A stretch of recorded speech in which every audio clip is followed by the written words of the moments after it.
Madam உள்ள வாங்கண்ணா.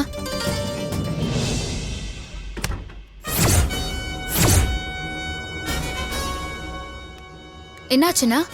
Madam Arun sir குடிச்ச காஃபில மருந்த கலந்துட்டேன் மேடம். சூப்பர்ண்ணா. அருணுக்கு ஒன்னும் டவுட் வரலையே? இல்ல மேடம், ஏதாவது வித்தியாசம் தெரியுதான்னு நான் தான் சும்மா இல்லாம கேட்டுட்டேன். ஏன்னு? அவருக்கு தெரியாம தானே நாம இதை செய்யறோம். நம்ம பண்ற வேலைய நீங்களே காட்டி கொடுத்துருவீங்க போல இருக்கு. சாரி மேடம், ஏதோ ஒரு டென்ஷன்ல என்னையும் மீறி கேட்டு தொலைச்சிட்டேன். அதுக்கு அருண் என்ன சொன்னாரு? அவருக்கு எந்த வித்தியாசமும் தெரியல மேடம், நல்லா இருக்குன்னு சொல்லிட்டாரு. அப்பா, அப்போ பிரச்சனை எதுவும் இல்லைல்ல? ரெகுலரா போய் இந்த டைம்ல காஃபி கொடுத்துருங்கண்ணா. வைத்தியர் சொன்ன மாதிரி நம்ம ஒரு மண்டலத்துக்கு கொடுத்துட்டா போதும். அப்புறம் அவர் அந்த பழக்கத்துல இருந்து நம்ம காப்பாத்திடலாம். நீங்க கவலையே படாதீங்க மேடம், சாருக்கு இந்த மூலிகை காப்பியை கொடுக்க வேண்டியது என் பொறுப்பு. ரொம்ப தேங்க்ஸ்ண்ணா. ஒரு நிமிஷம் இருங்க.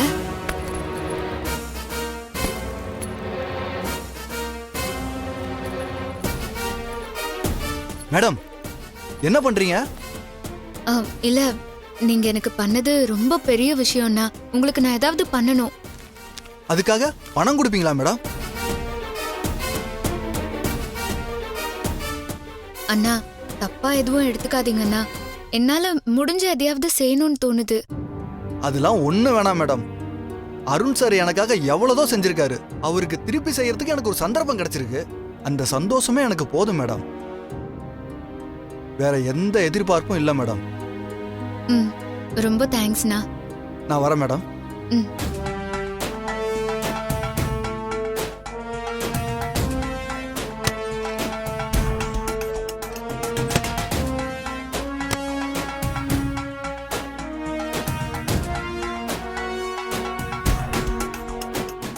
அருணுக்கு எதுக்கு இவன் மருந்து கொடுக்குறா? அவனுக்கு என்ன பிரச்சனை? எதுவா இருந்தா நமக்கு என்ன? யாருக்கும் தெரியாம ரகசியமா ஏதோ ஒண்ணு பண்றா. இத வச்சு ஏதாவது ஒண்ணு பண்ணுமே.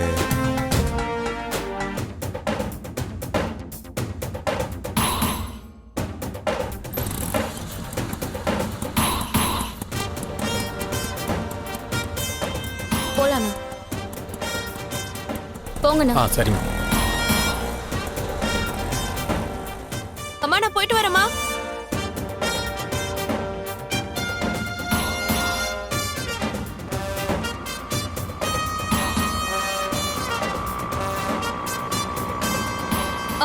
இங்க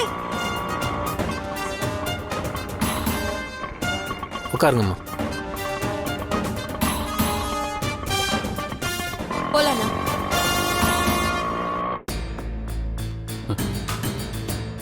என்ன மச்சான் யோசிக்கிற? ரஞ்சிதா விஷயத்துல கல்பனா என்ன முடிவோட வருவான்னு ரொம்ப டென்ஷனா இருக்குடா. அவ ரஞ்சிதாவை கொல்லுங்கிறதுல தீவிரமா இருந்தா நீ கொன்னுடுவியாடா? மச்சான், நீ அப்படிலாம் பண்ண மாட்டேன்னு எனக்கு தெரியும்டா. அவ முடிவை மாத்த தானே பாப்ப. அப்புறம் ஏன் இவ்வளவு யோசிக்கிற?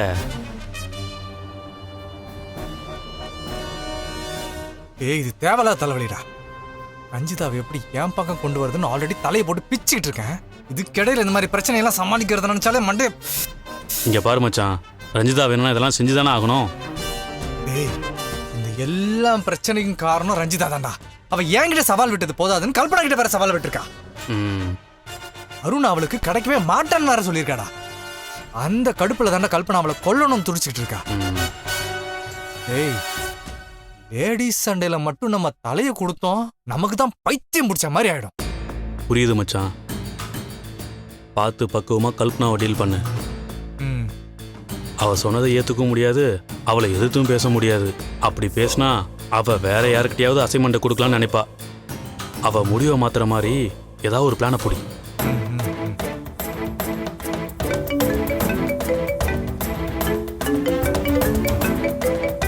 ஹலோ,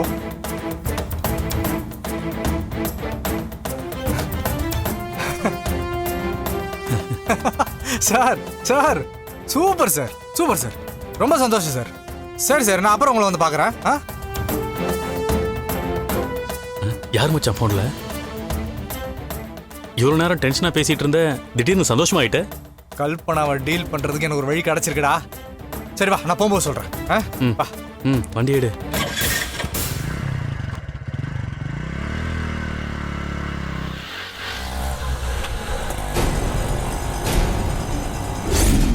ஏதாவது செய்யணும்னா புரியல.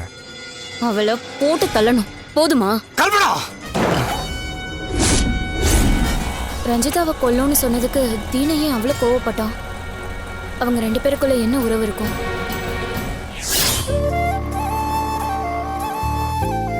எனக்கு பாலசரை விடவே கூடாது. ஏதாவது ஒரு காரணம் சொல்லி தப்பிச்சுட்டே இருப்பாரு.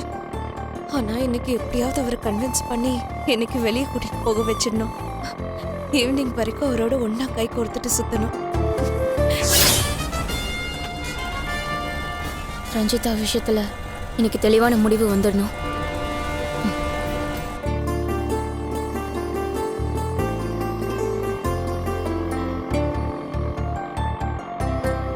பாலா சார் தான் எனக்கு வேலை வாங்கி கொடுத்தாரு. ஆனா அவருக்கு தேங்க் பண்ற மாதிரி எந்த கிஃப்டும் நான் வாங்கி கொடுக்கலையே. இன்னைக்கு வேலையை அவர் கூட்டிட்டு போய் ட்ரெஸ் வாங்கி கொடுக்கணும். அந்த ட்ரெஸ்ஸை போட்டுக்கிட்டு தான் பாலா சார் இன்னைக்கு நாள் முழுக்க என் கூட இருக்கணும். அதெல்லாம் எதுக்குன்னு கேட்பாரு. ஆனா எப்படியாவது அவரை சம்மதிக்க வச்சிடணும்.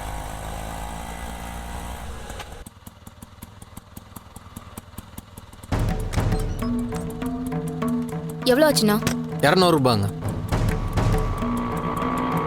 தேங்க்யூ.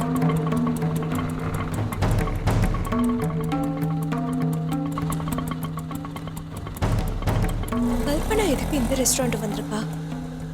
ஒருவேளை பாலா சாரை பார்க்க வந்திருப்பாளா, இல்ல வேற வேலையா வந்திருப்பாளா? சாரோட போன்ல பேசுறது பத்தாதுன்னு இப்ப எதுக்கு நேர்லயே மீட் பண்றா? ஆறுதலுக்காக சாரை வந்து மீட் பண்றாளா, இல்ல வேற ஏதாவது விஷயம் இருக்கா? மேடம், பைசா கொடுத்தீங்கன்னா நான் கிளம்பி போயிடுவேன். சாரிண்ணா, எவ்வளோ ஆச்சு? 200 ரூபாய் மேடம். சரிங்க.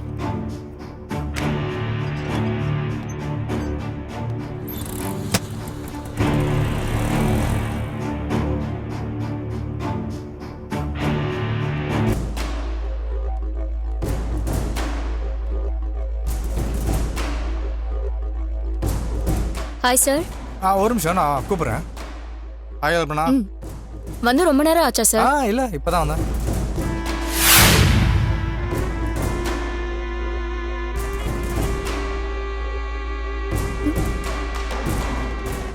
என்ன சார் பார்த்துட்டு இருக்கீங்க? ரஞ்சிதா விஷயத்துல என்ன முடிவு பண்ணிருக்கீங்க? நீங்க என்ன சார் நினைக்கிறீங்க? நிதானமா யோசிச்சு பார்த்து உங்க முடிவு தப்புன்றதை ரியலைஸ் பண்ணிருப்பீங்கன்னு நினைக்கிறேன். இல்ல சார், ரஞ்சிதாவை கொல்ற விஷயத்துல நான் ரொம்ப ஸ்ட்ராங்கா இருக்கேன்.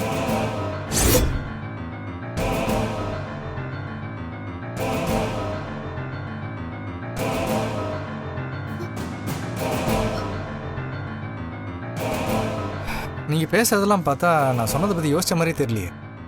எல்லா ஆங்கிள்லயும் தெளிவா யோசனை பண்ணிட்டு தான் சார் சொல்றேன். என் முடிவு தான் சரின்னு நான் இப்போவும் நம்புறேன். இங்க பாருங்க, இப்போ நீங்க ஏதோ ஒரு வேகத்துல பேசுற மாதிரி தான் எனக்கு தோணுது. இந்த பிரச்சனையோட சீரியஸ்னஸ் உங்களுக்கு சுத்தமா புரியல. சார், எல்லாம் புரிஞ்சுதான் நானும் பேசுறேன். எனக்கு புரியாத ஒரே விஷயம் ஒன்னே ஒண்ணுதான் சார். ரஞ்சிதா யார் சார் உங்களுக்கு?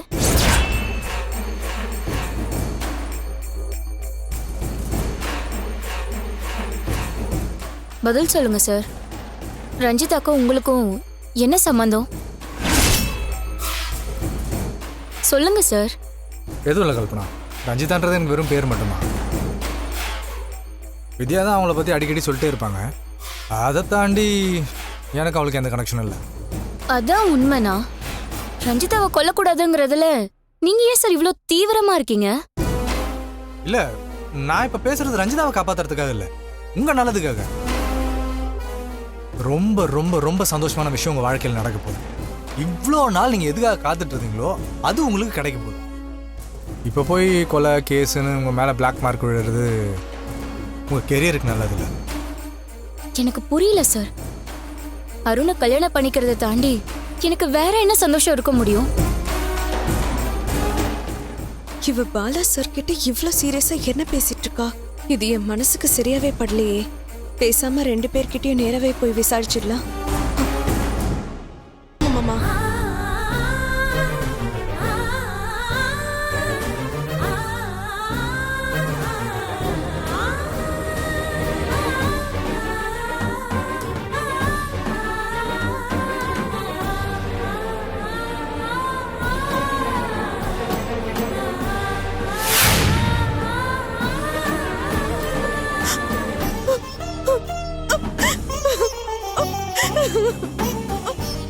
வித்யா, ஹலோ வித்யா.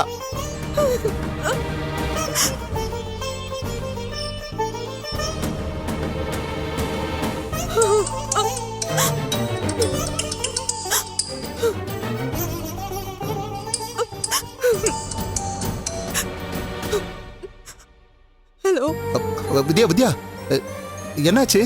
நீ ஓகே தானே? மாமா, நீங்க சொன்ன மாதிரி நடந்திருக்க சான்ஸே இல்ல. அந்த லெட்டர் எனக்கு தான் வந்திருக்கா. அதுல இருக்க விஷயத்தை ஒழுங்கா படிச்சீங்களா மாமா? ஐயோமா, அது 1க்கு 2 தடவை படிச்சுட்டு தான் நான் உன்னை கூப்பிட்டேன். நீ இந்த விஷயம் தெரிஞ்சதுக்கு அப்புறம் எப்படி பாதிக்கப்பட்டிருப்பேன்னு எனக்கு நல்லா தெரியுது. இது எப்படி நடந்ததுன்னே எனக்கு புரியல. இதை பாரு, நம்ம எல்லாரும் சேர்ந்து என்ன பண்ணலாம்னு யோசிப்போம். அதனால நீ இதையே நினைச்சு டென்ஷன் ஆயிட்டு இருக்காது என்ன? வித்யா, லைன்ல தான் இருக்கியா? இருக்கு மாமா. இதை பாரு, அக்காவும் மாமாவும் உன்னை நினைச்சு ரொம்ப கவலைப்பட்டுட்டு இருக்காங்க. நீ உடனே சீக்கிரமா வா. வந்துடுறேன் மாமா. ஆ.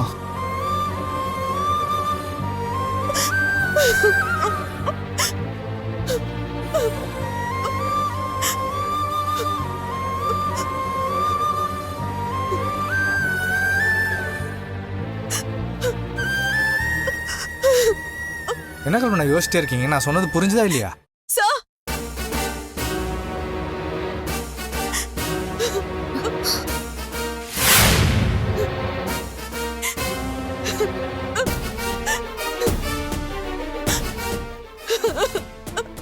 வித்யா, அண்ணி என்னாச்சு? ஏன் அழறீங்க? நீங்களும் சார பார்க்க தான் வந்தீங்களா? வித்யா, முதல்ல அழுவுறதை நிறுத்துங்க. என்னாச்சு? எதுக்காக அழுவுறீங்கன்னு சொல்லுங்க. ஏன் சார் இப்படி செஞ்சீங்க? எதுக்காக என்ன நம்ப வச்சு கழுத்தறுத்தீங்க? இல்ல, நீங்க எதை பத்தி பேசுறீங்க எனக்கு இன்னும் புரியல. ஃபர்ஸ்ட் அழறதை நிறுத்துங்க. என்ன நடந்துச்சுன்னு பொறுமையா சொல்லுங்க. என் புருஷ வேலை எனக்கு கொடுக்க முடியாதுன்னு திரும்ப ஆர்டர் கேன்சல் பண்ணிட்டாங்க சார்.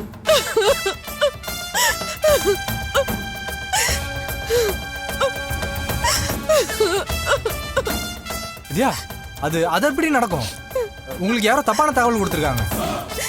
இல்ல சார், வீட்டுக்கு அபிஷியலா லெட்டர் வந்திருக்கு. இப்பதான் என் மாமா போன் பண்ணி விஷயத்த சொன்னாரு. அந்த ஆர்டர் என் கைக்கு வந்தப்போ இந்த உலகத்தையே ஜெயிச்ச மாதிரி நான் அவ்வளவு சந்தோஷப்பட்டேன் சார். அந்த சந்தோஷம் கொஞ்ச நாள் கூட நிலைக்கலையே சார். கொடுக்கிற மாதிரி கொடுத்துட்டு ஏன் சார் அந்த வேலையை புடுங்கினாங்க? என்ன சார் பிரச்சனை உங்களுக்கு? வித்யா, என்ன நடந்துச்சுன்னு எனக்கும் புரியல. என் ஃப்ரெண்டோட போஸ்ட்டுக்கு வேற யாரோ வந்திருக்காங்கன்னு கேள்விப்பட்டேன். அதனால தான் இந்த மாதிரிலாம் நடக்குதுன்னு நினைக்கிறேன். என்ன எது நான் விசாரிக்கிறேன். சார், நீங்க என்ன செய்வீங்கன்னு எனக்கு தெரியாது. அந்த வேலை எனக்கு வேணும் சார். எப்படியாவது வாங்கி கொடுத்துருங்க சார்.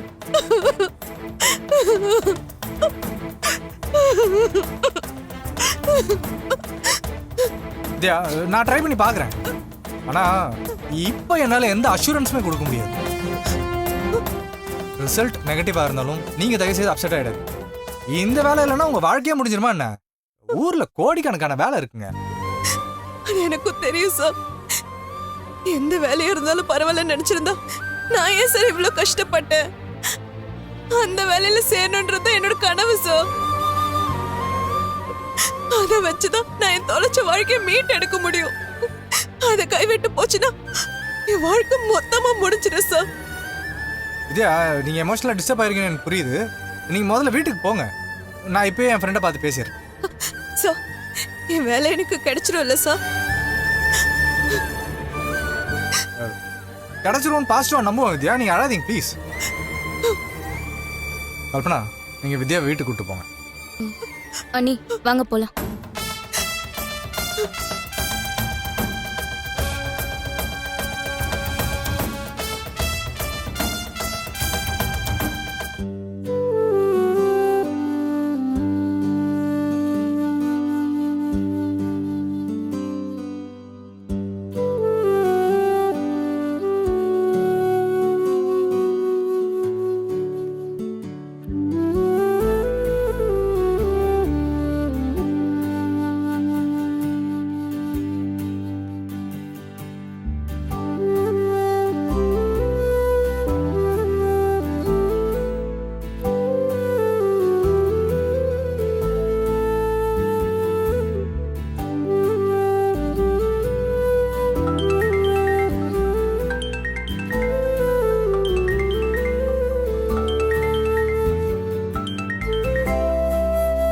ஹலோ சொல்லுப்பா.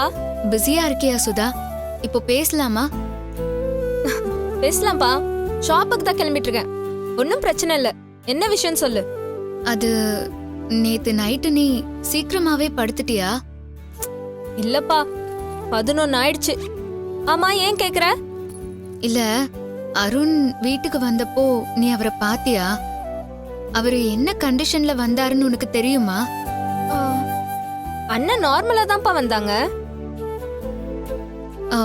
நிஜமாதான் சொல்றியா இல்ல நீ குத்துமதிப்பா சொல்றியா? இப்ப எதுக்கு என்கொயரி பண்ணிட்டு இருக்க? அண்ணன் குடிச்சிட்டு வந்தானா இல்லையான்னு உனக்கு தெரியணும், அவ்வளவுதானே? ஆமாப்பா. நேத்து அண்ணன் குடிக்கல. அது எப்படி நீ இவ்ளோ கன்ஃபார்மா சொல்ற? அண்ணன் வீட்டுக்கு வந்தப்போ நான் ஹால்ல தான் இருந்தேன். அவன் மேல எந்த ஸ்மெல்லுமே வரல. பேச்சும் எப்பவும் போல கேஷுவலா தான் இருந்துச்சு. சரி, ஒருவேளை வீட்டுக்கு வரப்போ குடிக்காம வந்திருக்கலாம். ஆனா பாட்டில் ஏதாவது மறைச்சு எடுத்துட்டு வந்து ரூம்ல வச்சு குடிச்சிருக்கலாம்ல? இல்ல ஏதாவது ஒரு காரணத்தை சொல்லி குடிக்கிறதுக்காக வெளியே கூட போயிருக்கலாமே. ஐயோ, அந்த மாதிரி எதுவுமே நடக்கலப்பா. நான் சார்ஜர் வாங்கறதுக்காக 10:30 மணிக்கு அண்ணனோட ரூமுக்கு போனேன். அப்பவும் அண்ணன் நார்மலா தான் இருந்தாரு. எனக்கு தெரிஞ்சு அண்ணன் நேத்து குடிக்கவே இல்ல. அப்பா, தேங்க் காட். இப்பதான் எனக்கு கொஞ்சம் நிம்மதியாவே இருக்கு சுதா. அவரு தினமும் இப்படியே வந்தாருன்னா நான் இன்னும் ரொம்ப சந்தோஷப்படுவேன். அண்ணன் இனிமேல் குடிக்க மாட்டாருன்னு தான் நான் நினைக்கிறேன். ஏன்னா அம்மா அன்னைக்கு கொடுத்த டோஸ் அப்படி. அத்தை கொடுத்த டோஸாலலாம் ஒண்ணு குடிக்காம இல்ல, நான் கொடுத்த டோஸால. ஓ, அப்ப நீயும் நல்லா திட்டி விட்டியா? என்ன சுதா, திட்டி தீக்கிறதுக்கு அருண் என்ன சின்ன குழந்தையா? நான் வேற ஒரு மந்திரம் பண்ணிருக்கேன். நீ என்ன சொல்றன்னு எனக்கு புரியலப்பா. அருண் குடிக்கிறத நிறுத்தணுங்கிறதுக்காக ஒரு சித்த வைத்தியரை பார்த்து மருந்து வாங்கிட்டு வந்தேன். அவரு குடிக்கிற காஃபில அத கலந்து கொடுக்க சொன்னேன். அந்த மருந்து நல்லாவே வேலை செய்யுதுன்னு இப்போ தெரியுது. ஓ, ஒரு நாள் மருந்துலயே குடிக்கணுங்கிற எண்ணம் இல்லாம இருந்தது பெரிய விஷயம்தான். வைத்தியர் சொன்ன மாதிரி இந்த மருந்த அருணை தொடர்ச்சியா சாப்பிட வச்சுட்டா அப்புறம் அருண் அந்த பக்கமே போக மாட்டாரு. எனக்கு இப்போ அந்த நம்பிக்கை வந்துருச்சுப்பா. இங்க இருந்து வெளியே போனாலும் எங்களோட நல்லதுக்காக தான் நீ கஷ்டப்படுற. இந்த வீட்ல இருக்கிறவங்க எப்பதான் உன் அருமையை புரிஞ்சுக்க போறாங்கன்னு தெரியல. நிச்சயமா என்னைக்காவது ஒரு நாள் கண்டிப்பா புரிஞ்சுப்பாங்க சுதா. அந்த நம்பிக்கையோட தான் நான் இன்னும் காலத்தை ஓட்டிட்டு இருக்கேன். சரி, உனக்கு டைம் ஆயிருக்கும், நீ கிளம்பு. நான் அப்புறமா கால் பண்றேன். அப்புறம் இன்னைக்கும் அருணை கொஞ்சம் கவனிச்சுக்கோ. புதுசா ஏதாவது சேஞ்சஸ் தெரிஞ்சா சொல்லு. கண்டிப்பாப்பா. பாய். பாய்.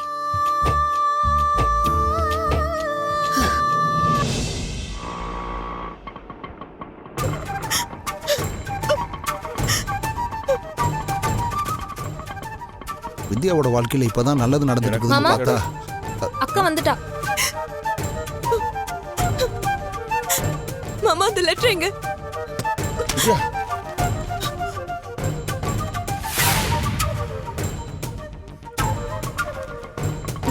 இந்தாங்க. தேங்க்ஸ்.